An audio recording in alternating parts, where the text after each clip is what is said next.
So today we feel like reviewing Stephen King's It, the 1990 rendition, and Non-Stop Hop Onslaught by Good Nature Brewing. It's an IPA.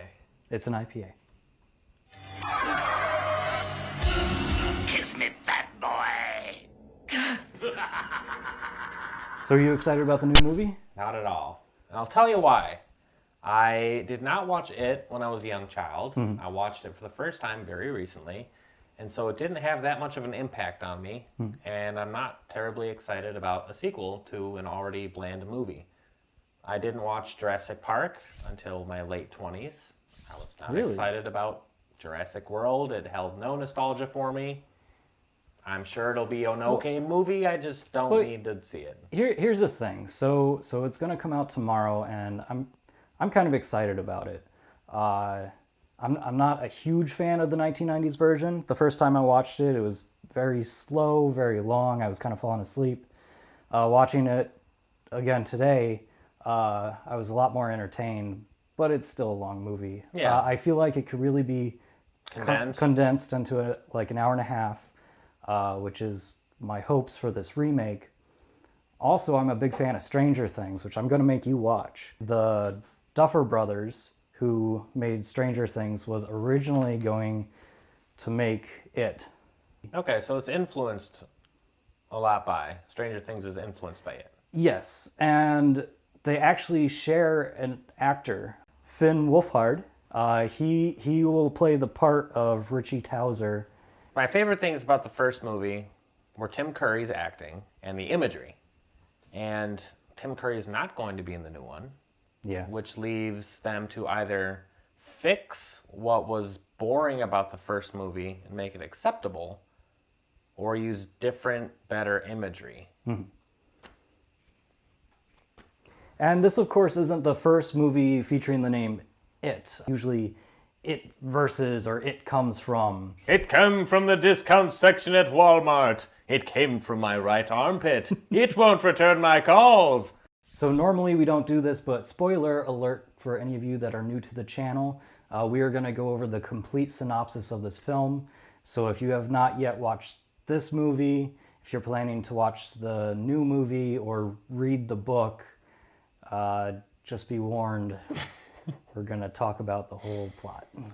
And it's got a lot of plot, so buckle in. So the film opens up with Stephen King getting a call from his old friend. Oh, I'm sorry, just Bill. You know, the writer. Who writes horror stories novels. and gets, to have a beautiful wife and lives in a nice house and gets to travel all over the world. That's one thing that I thought was funny is all these kids are supposed to be from this little town, and yet all except for one of them gets into either writing or acting, like has what do we have? Big houses. We have an architect, we have a high-power businesswoman, wonderful writer whose books are constantly on display throughout all the bookstores and scenes throughout the film.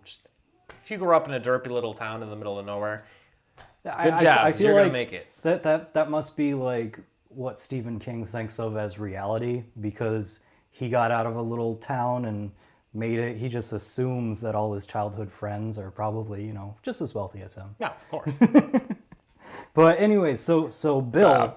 So Mike calls him and says, "It is back," and Bill freaks out and tells his wife, "I have to go." And she says, "Hey, we're working on a movie. You can't leave. What is so important?" And he's very vague and just books it back to the town of Derry. This makes me want to talk about a couple things. First of all, he doesn't remember what's happened. Like, he gets a little bit of memory. Yeah, he just has this overwhelming sense of fear and apprehension. The other thing is his girlfriend, Audra, who is played by Olivia Hussey. You might know her from Romeo and Juliet. She was also in Black Christmas. But her part becomes a major role at the very end, but you barely see her throughout this miniseries. Yeah, I read that in the book she had a much larger role. I mean, not like a hugely large role, but definitely more than what the film allowed. She's introduced. You don't see hardly anything about her until right at the very end, And Yeah, I just wish they put more stuff with her in there, because every time she pops up, I don't care. yeah, it's Yeah. like, ugh. Who? What? Get on with the story. He can't remember exactly what's going on, but he starts to have this memory of his brother Georgie. Georgie. He's playing with a little paper boat, and it's going down the street towards A rain gutter. drain. Yeah, and it goes down the drain, and he walks up to the drain, and we see the Tim Curry clown. Yes, Pennywise. But Georgie remembers his stranger danger, and he doesn't accept a balloon from Tim Curry clown. And then Tim Curry Clown says, hey kid, we got Ferris wheels and rides and lots of balloons. You're going to love it down here in this sewer. And Georgie reaches out his arm and that's it. He done. He dead. He had his arm ripped off. He probably bled out. He did. Poor little kid, little 8-year-old. Really sets the scene. It's a lovely film. So the next character we're introduced to is the character of Ben, who was frequently bullied as a child in a town that he moved to with his mother. And he's one of my favorite characters. When you see the adult version, I don't find any fondness for the adult version. He seems like kind of an asshole. Mr. Beardy Man. I'm trying to remember the actor's name. He's been in a lot of things. He was in, I think, Stay Tuned. I could be getting that wrong, but... As he's running away from Henry and the Greaser gang, Yep. he runs into Bill and Eddie Spaghetti, Eddie Spaghetti. Yeah, come here. and they immediately have a friendly bond. So Ben's hanging out with them, and they decide to meet back. Ben is also introduced to Bev, and he's a little smitten with her. Yep. And Develops a little crush, decides to write her some poetry. And as she's trying to run away from her abusive father, he invites her back to the meetup. Eddie, Bill, Richie, Ben, Bev, and Stan all meet for the first time and build a dam for fun. Things kids did before Minecraft. Sad. So Tim Curry the Clown starts terrorizing the children one by one for two reasons. One, scared kids taste way better, and he considers making them afraid as a way of salting or tenderizing the meat since he eats the children. And the second reason why he goes after children is they are much easier to scare than adults. And apparently they're all afraid of clowns because that's the main form that he takes. But he could take the form of anything. Yes. In the book, he's a pile of flying leeches. He is Frankenstein's monster, Dracula, a whole bunch of things. And in this I movie, thought it was the Mummy. and also the Mummy, Oh, okay. which they allude to in the film, just for like one scene. But in the movie, he's primarily Pennywise the clown, and for Richie, he's a werewolf. And that's pretty much all you see of him as the main villain. Which we get to see a cool shot in the movie theater of I Was a Teenage Werewolf, Yes. which I was excited about. Yeah, we were having trouble identifying what the movie was, and then it At panned first to the I title. thought it was How to Make a Monster, but I thought it was Werewolf in London. with Tim Curry terrorizing the kids, it's the best scenes in the movie. It's very entertaining. Yes, the acting is superb, and the imagery is probably my favorite part of the movie as a whole. There's blood exploding from a bathroom sink, and that scene is actually pretty disgusting. Yeah. A lot of it reminds me of Nightmare on Elm Street with Freddy Krueger, especially the sink scene with Bev, the shower scene. It's so similar, and both Tim Curry the Clown, Pennywise, and Freddy Krueger, they kind of have the same MO. Yeah, it's kind of like they're trying to be funny, but it comes across as terrifying. The villains themselves are goofy in how they terrorize people, but it's still very scary for the people who have to deal with it. And their main power is fear. Yes. At this point, when they all realize they're seeing it, Mike comes running in. And I believe this is the first time that we see Mike in the film. Yes, as a kid. He's being terrorized by the Greasers. Henry and the Greasers. They try and take his photo scrapbook, which means a lot to him, and he gets it back and starts running away, and he meets up with the other children in a quarry construction zone. And they decide to stand up against Henry. Yes. And they all start throwing rocks and just fending him off. Yep, they managed to drive him off, and they realize, hey, together, we're pretty strong and we can do a lot. And with Mike in the picture, they form the Losers Club. Yes. Now they're all confident, and they decide they could take on it. So they head to the sewer where Henry and his greaser gang are waiting to kill them for embarrassing them in the quarry. Tim Curry the Clown starts killing off the greasers, including a gentleman named Belch, who is probably in the gang because it's difficult to cope with society's standards for gastrointestinal disorders. The Losers Club brings all these weapons, mainly a slingshot and silver. 2 little pieces of silver. Because they believe, silver against supernatural. It's gotta win. Of course it's gonna Also, work. Eddie Spaghetti sprays his puffer. Whips out his puffer for his asthma and says this is battery acid. And because he believes that there's a chemical component in there which could be dangerous, it seems to work, and its face starts melting from the battery acid.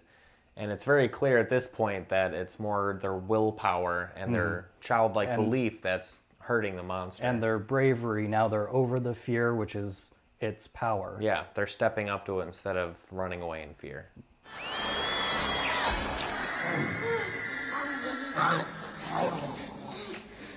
It's dead. This is also the part where we're introduced to the deadlights, Yes. which the book talks about more than the movie, I believe. It's kind of like how bugs are attracted to lights.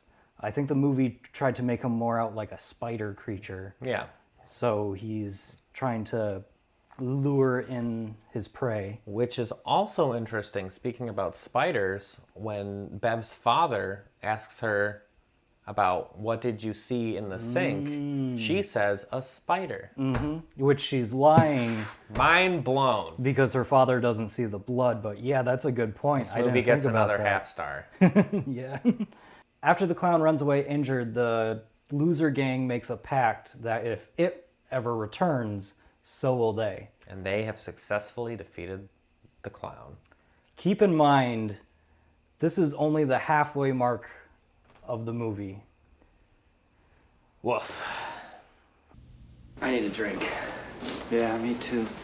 And now we get to the boring part of the film, the second half, which is about the adults. 30 years later, Also, I just want to point out, really cool. Okay, so in the book, it comes back every 27 years. 27. In the film, they say 30. In the book, it's 27.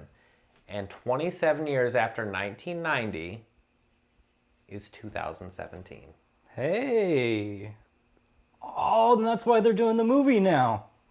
Holy shit. That's pretty clever. So 30 years later, the Losers Club, sans Stanley, gets back together because Mike called them all up and says, it's back. Stanley, however, couldn't make it due to some complications. Complications meaning what? Complications. Ah, it's complicated.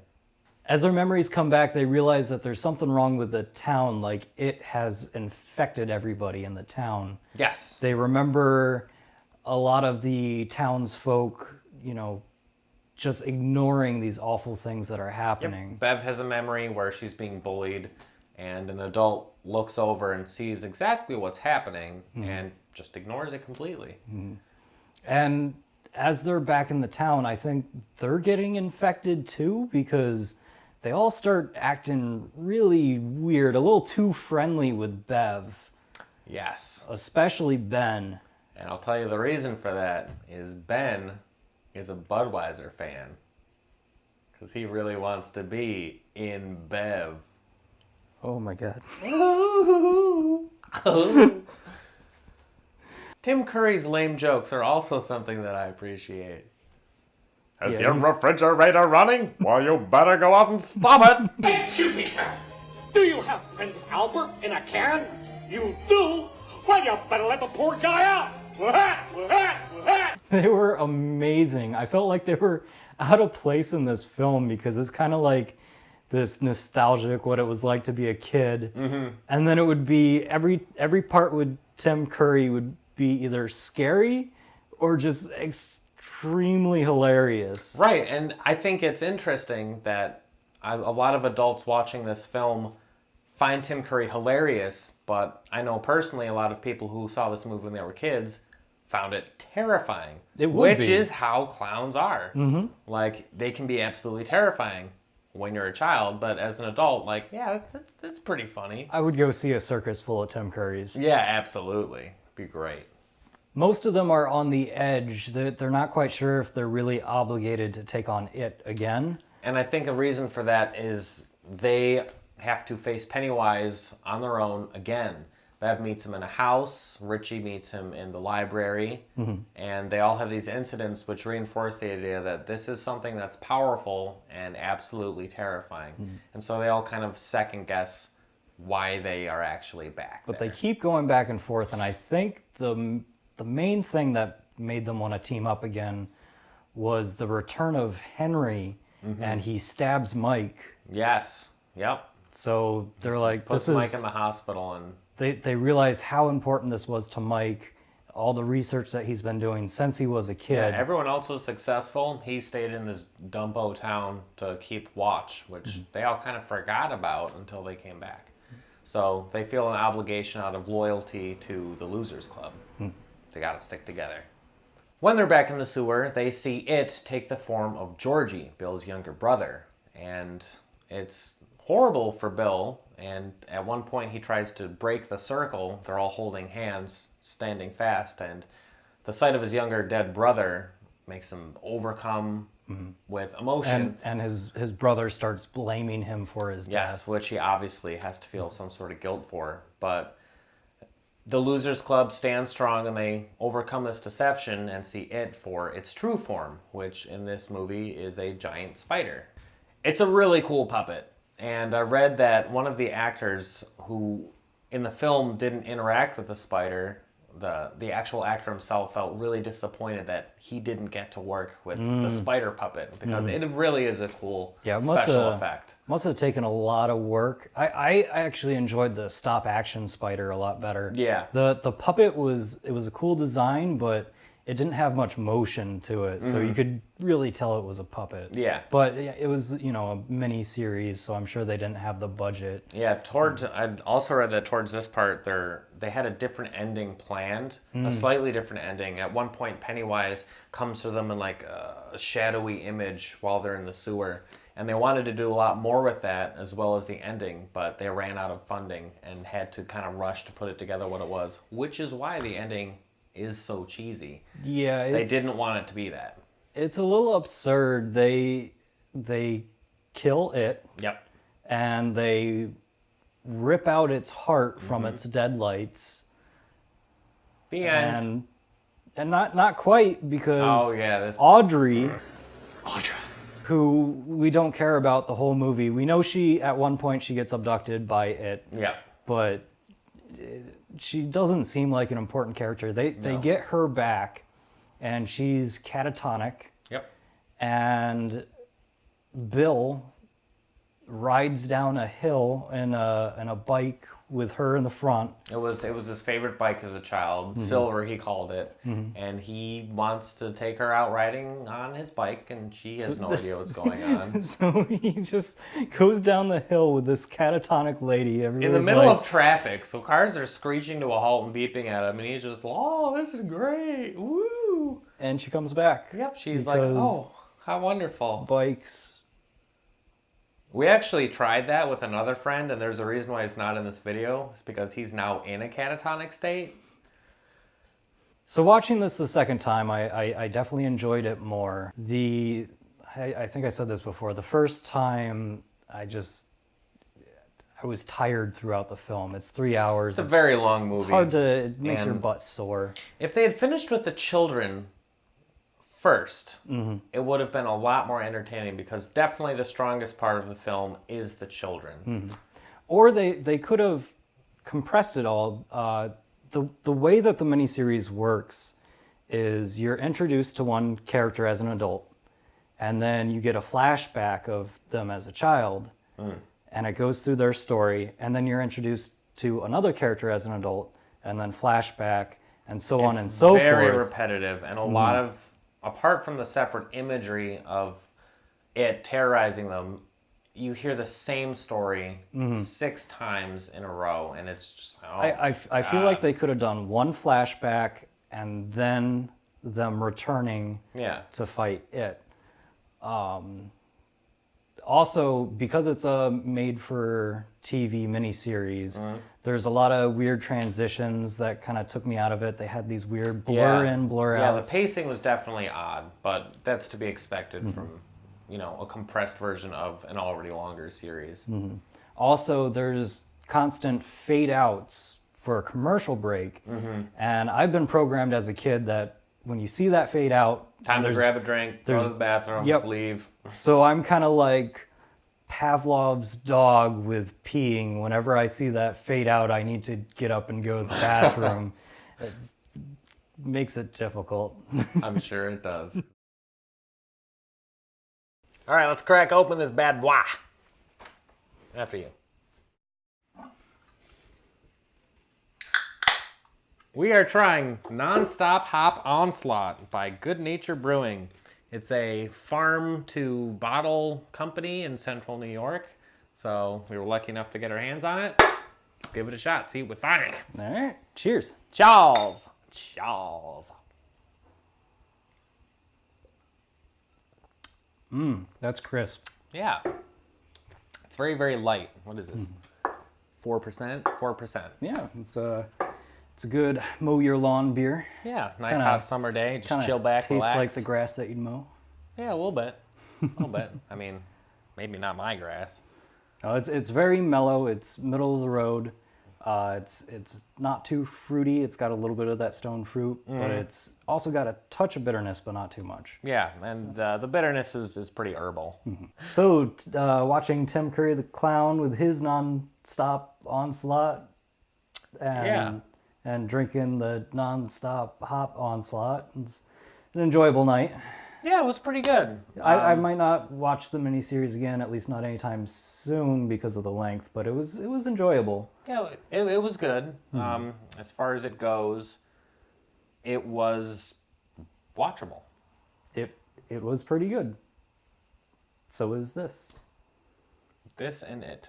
This and it. This is it. This is it, folks. That's it.